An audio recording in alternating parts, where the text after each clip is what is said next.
তোমাকে না আমি কতবার বলেছি তুমি যখন বের হবা তখন একটু স্মার্টলি বের হবা, যেন অন্য সব মেয়েরা তোমাকে দেখে ক্রাশ খেয়ে যায়।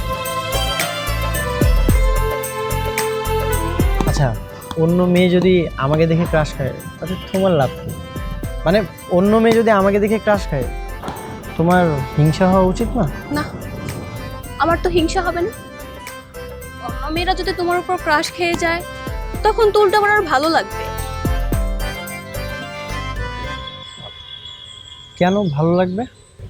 যাক বাবা, আমার বয়ফ্রেন্ডের উপর অন্য মেয়ে ক্রাশ খেয়েছে, আমার বয়ফ্রেন্ডের জন্য অন্য মেয়ে পাগল হয়ে যাবে, তখন আমার ভালো লাগবে না? তখন তো আমি নিজেকে বুঝ দিতে পারবো যে আমি আর যাই হোক ভুল কাউকে পছন্দ করিনি। আচ্ছা, রাখো তো তোমার এইসব লজিক। আর আমি অন্য কোনো মেয়ের দিকে তাকাই না, বুঝছো? আচ্ছা, তুমি আমার একটা কথা রাখতে পারবে? বলো। তুমি না একটা মেয়ে